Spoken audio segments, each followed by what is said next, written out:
नमस्कार, हमारी इस खास पेशकश देश प्रदेश में आपका स्वागत है। कानपुर से हम शुरुआत कर रहे हैं, जहां पर 8 पुलिसकर्मियों की हत्या का जो मामला है वो उसने सबको हैरान कर दिया, सबको चौंका दिया। और आरोपी विकास दुबे जो है वो अब तक पुलिस की गिरफ्त से बाहर है। उस पर इनाम की रकम अब बढ़ा दी गई है और 1 लाख रुपए कर दी गई है। इधर विकास दुबे का तो कोई पता नहीं चल सका है, लेकिन विकास को पकड़ने के लिए 40 थानों की जो फोर्स है वो अब लगा दी गई है। यानी कि उत्तर प्रदेश प्रशासन जो है वो पूरी तरह से अब मुस्तैद हो गया है। इलाके के थाना इंचार्ज को मुठभेड़ से पहले भाग जाने के इल्जाम में सस्पेंड कर दिया गया है।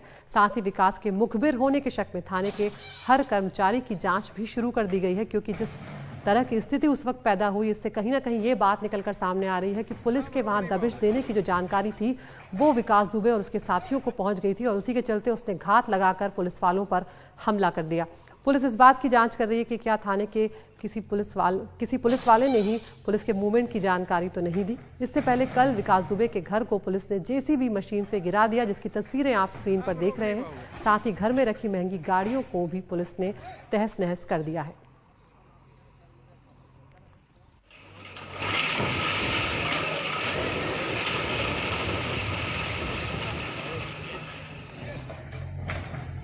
जिस जेसीबी मशीन से विकास दुबे ने उसके घर आ रही पुलिस का रास्ता रोका था, आज उसी जेसीबी से पुलिस ने विकास का घर ढहा दिया।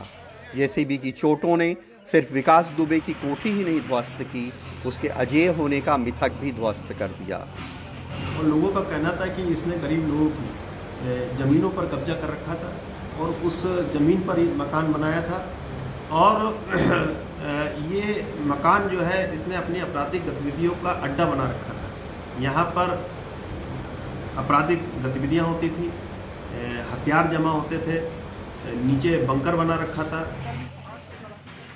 पुलिस ने सिर्फ विकास के ही 2 घर नहीं तोड़े, उसके मामा का वो घर भी जमींदोज कर दिया जिसमें उन लोगों ने डेप्यूटी एसपी देवेंद्र मिश्रा को शहीद कर दिया था। देवेंद्र मिश्रा को शायद ये भी एक श्रद्धांजलि थी। इसके पास से पुलिस की लूटी हुई ग्लॉक पिस्टल 9 mm की बरामद हुई है और इसने भी पुलिस के ऊपर गोलियां चलाई थी और इसी के घर में खींच करके हमारे क्षेत्राधिकारी जो सीओ साहब थे उनकी नृशंस हत्या की गई। कांग्रेस महासचिव प्रियंका गांधी ने आज विकास दुबे कांड और यूपी की कानून व्यवस्था पे यूपी के नेताओं से डिजिटल मीटिंग की और उन्हें कानपुर में घायल हुए सिपाहियों को देखने भेजा। बेखौफ अपराधी जिस निडरता के साथ लगातार अपराध को करते जा रहे हैं, कहीं ना कहीं पूर्व के और वर्तमान की सरकारों का पूरा संरक्षण उन्हें प्राप्त रहा है। उधर पुलिस ने विकास दुबे के भाई के घर लखनऊ में छापा मारकर 2 एम्बेसडर कारें और 1 बाइक जब्त कर ली। इनमें से एक कार एम परिवहन साइट पे सरकार के नाम है। विकास की मां ने बताया कि विकास 25 साल तक 3 पार्टियों में रहे हैं और तमाम दलों के लोग उसे पसंद करते हैं। बसपा में रहे 15 साल, 5 साल भाजपा में रहे और सपा में 5 साल थे। जब ये जिला पंचायत हैं। कौन नेता थे जो सबसे ज़्यादा इनको मानते थे? सब नेता चाह तो जो पार्टी में जो पार्टी में नहीं है वही नेता तो चाहिए। अगर ये काम 1990 में हुआ होता, जब बताते हैं कि उसने अपराध की जिंदगी शुरू की, या पिछले 30 सालों में अगर उसे सियासी संरक्षण नहीं मिला होता तो आज ये करने की नौबत नहीं आती जिसकी नौबत आज आई है। कानपुर में साहिब आलम और अरुण अग्रवाल के साथ लखनऊ से कमाल खान, एनडीटीवी इंडिया।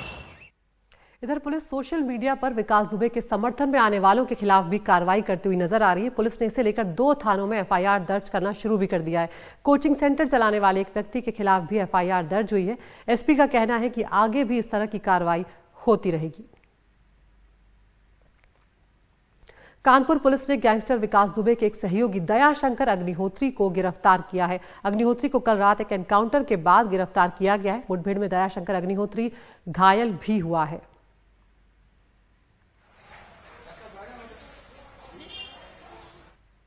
उधर वाराणसी में पुलिस पर कुछ लोगों ने सामूहिक हमला कर दिया। इस हमले में बीजेपी के स्थानीय नेता भी शामिल बताए जा रहे हैं। मामला वाराणसी के सुंदरपुर इलाके का है, जहां बीजेपी के एक स्थानीय नेता विकास पटेल सुंदरपुर पुलिस चौकी इंचार्ज और फैंटम दस्ते के सिपाही से बीच सड़क पर कुछ साथियों के साथ ही उलझ गए।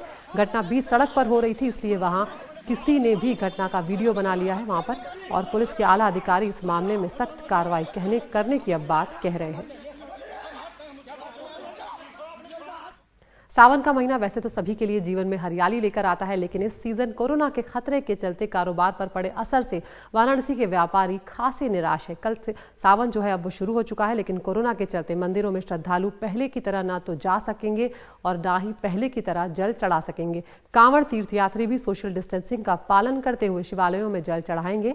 ऐसे में कांवड़ तीर्थयात्रियों की ड्रेस और कांवड़ यात्रा से जुड़े सामान की बिक्री भी अब नहीं हो रही है, जिससे दुकानदारों में चिंता है कि 3 महीने बाद सावन शुरू हो रहा है और उसमें भी कांवड़ पर प्रतिबंध लगने की वजह से लोगों का व्यापार ठप है। यानी कि 3 महीने के लॉकडाउन के बाद व्यापार शुरू हुआ है, लेकिन अभी भी व्यापार चालू नहीं हो पा रहा है। उधर मुरादाबाद के कई इलाकों में जबरदस्त बारिश हुई है। सड़कों पर जगह जगह जल जमाव की स्थिति जो है वो देखने को मिल रही है। ऐसे में आने जाने वालों के लिए खासी दिक्कतें उन्हें उठानी पड़ रही हैं। लोग परेशान हो रहे हैं क्योंकि एक जगह से दूसरी जगह जाने के लिए उन्हें भरे हुए पानी से गुजरना पड़ रहा है। लेकिन पिछले कई दिनों से जिस तरह की उमस और गर्मी लोग झेल रहे थे, कहीं ना कहीं उससे भी लोगों को राहत जरूर मिली है। और मानसून पूरे देश में ही दस्तक दे चुका है, तो भोपाल सहित पूरे मध्य प्रदेश में भी रह रहकर बारिश हो रही है।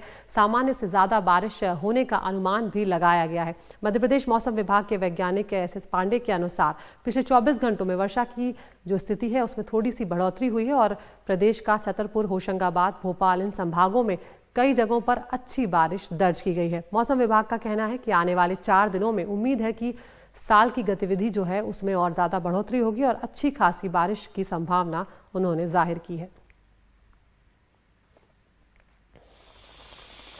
तो कई ऐसे इलाके हैं जहां पर बारिश से मौसम सुहाना हुआ है, लेकिन बिहार एक ऐसा राज्य है जहां पर मौसम लगातार कहर बनकर टूट रहा है। कई परिवारों पर दुख जो है वो छा गया। एक बार फिर यहां पर बिजली गिरने से 23 लोगों की जान चली गई है बिहार में। और अगर आपको अलग अलग इलाके बताएं तो भोजपुर है जहां पर 9 लोगों की जान गई है, सारण में 5 लोगों की मौत हुई है। इसके अलावा कैमूर में 3, पटना और जहानाबाद में 2-2 लोगों की बिजली गिरने से मौत हुई है।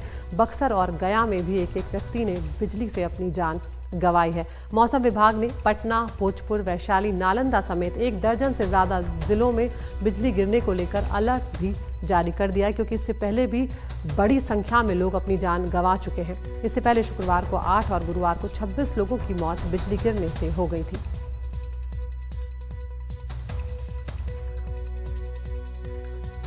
उधर पटना में भी मानसून सक्रिय है। कल के बाद आज भी राजधानी में अच्छी बारिश हो रही है। बारिश के कारण कई इलाकों में सड़कों पर पानी भरा हुआ नजर आया और इसी तरह की स्थिति 10 जुलाई तक रहने की उम्मीद भी यहां पर मौसम विभाग जता रहा है।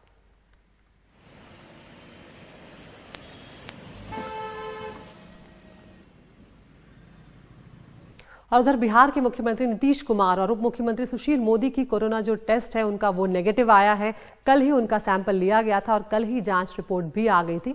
दरअसल बिहार विधान परिषद के सभापति अवधेश नारायण सिंह कल कोरोना पॉजिटिव पाए गए, जिसके बाद से ही लगातार सवाल उठाए जा रहे थे, क्योंकि उनके साथ संपर्क में थे मुख्यमंत्री और उप मुख्यमंत्री। ऐसे में कहीं ना कहीं डर सता रहा था और उनके साथ 1 जुलाई को एक कार्यक्रम में शामिल भी हुए थे मुख्यमंत्री। इसी के चलते मुख्यमंत्री की जांच की गई। नीतीश कुमार के अलावा मुख्यमंत्री आवास से कुल 16 लोगों के सैंपल जांच के लिए भेजे गए थे और सभी की रिपोर्ट नेगेटिव आई है, जिसके बाद सभी ने राहत की सांस ली है।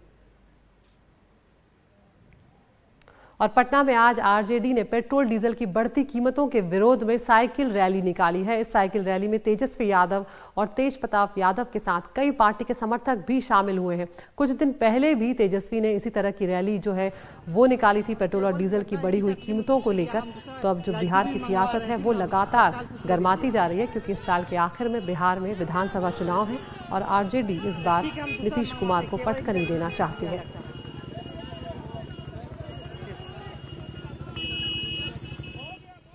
उधर असम में भी कोरोना पॉजिटिव मामलों की संख्या 11,000 के पार पहुंच गई। शनिवार को राज्य में 1202 नए मामले सामने आए, जिसके बाद सभी चौंक गए हैं और इन नए मामलों में 777 जो मामले हैं वो अकेले गुवाहाटी से हैं। पिछले 10 दिनों में करीब 3000 कोरोना के मामले सामने आए हैं और इसे देखते हुए अब सरकार ने गुवाहाटी में 2 हफ्ते का पूर्ण लॉकडाउन लगा दिया है। केंद्र सरकार ने भी असम को राज्य में कोरोना के तेजी से बढ़ते मामलों को लेकर अलर्ट किया है और गुवाहाटी में हर दिन कम से कम 10,000 टेस्ट करने के निर्देश दिए गए हैं। आईआईटी गुवाहाटी में भी कोविड केयर सेंटर बना दिया गया है।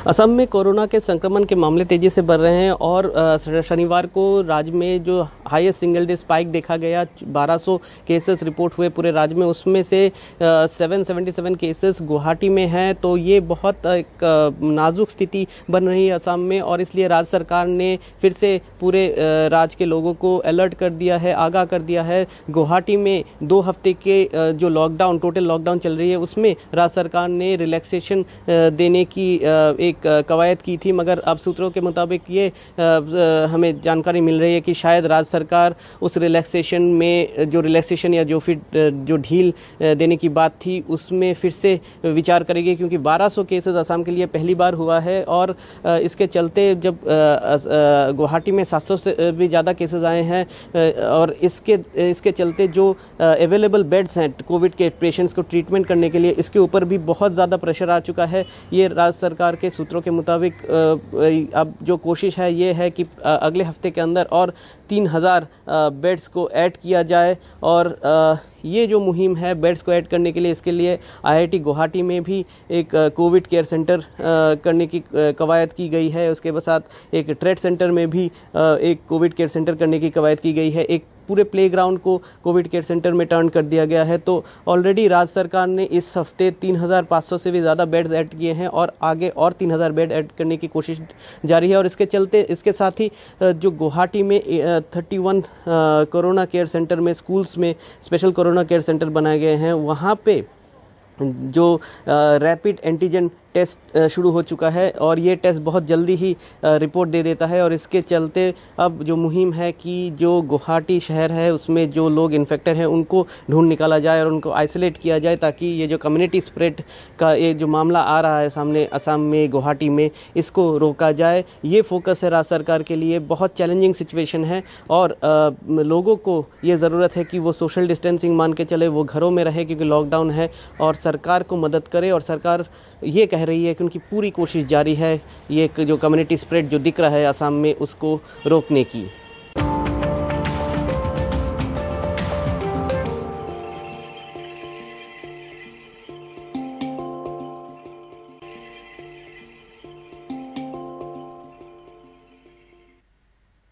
ब्रेक के बाद एक बार फिर देश प्रदेश में आपका स्वागत है। कोरोना की वजह से बुरी तरह प्रभावित हुई है हॉस्पिटैलिटी इंडस्ट्री और उसके लिए अभी भी स्थिति सामान्य नहीं हो पाई है।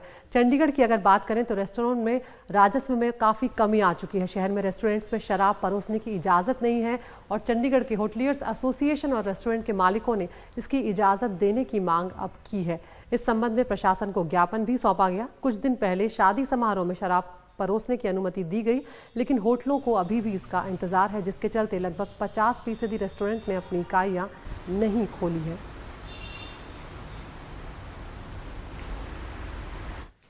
तो कारोबार को काफी नुकसान हुआ है। लॉकडाउन के दौर में अनलॉक 1 में दुकानें तो खुलने लगी, लेकिन पहले जैसी खरीदारी जो है वो नहीं हो पा रही। ऐसे में लुधियाना के होजरी उत्पादकों को इस सीजन में बिक्री कम रहने की फिक्र सताने लगी है। इस साल सर्दियों के सीजन को लेकर होजरी इंडस्ट्री जो है उसको ज्यादा उम्मीद नहीं है। ज्यादातर दुकानें बंद हैं या कम वक्त के लिए ही खोली जा रही हैं। कोरोना के खतरे की वजह से कम ही लोग खरीदारी करने भी आ रहे हैं। ऐसे में ये धंधा भी मंदा पड़ा हुआ है। ये स्वेटर नीचे कर दो। झारखंड की बात करते हैं। बोकारो जिले में चास नगर निगम की ओर से बनाए गए हाईटेक पार्क को देखकर झारखंड सरकार के मंत्री गुस्सा हो गए और नगर निगम अधिकारियों पर बिफर पड़े। राज्य के शिक्षा उत्पाद मंत्री जगन्नाथ महतो नगर निगम के न्योते पर इलाके में बने अमृत पार्क के उद्घाटन के लिए आए थे, लेकिन गंदगी देखकर इतना गुस्सा हुए कि अमृत पार्क को जहर पार्क बता दिया, जिसके बाद आनंद फानन ने आदेश दिया कि तत्काल इस पार्क की हालत को सुधारा जाए। मंत्री के गुस्सा होने के बाद बोकारो के विधायक ने भी गंदगी पर सवाल उठाए हैं और ये भी सवाल उठाए जा रहे हैं कि जब पार्क इतना गंदा था तो फिर आखिर इसका उद्घाटन करने के लिए मंत्री जी को बुला ही क्यों गया।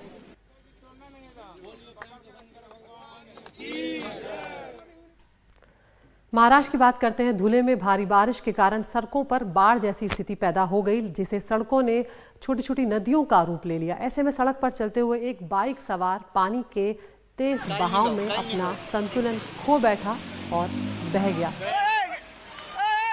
हालांकि उसकी किस्मत अच्छी थी। राहत की बात ये रही कि उसके पास मौजूद जो लोग थे, आसपास जो लोग वहां पर ये सब नज़ारा देख रहे थे, उन लोगों ने उसकी मदद कर उसे बचा लिया।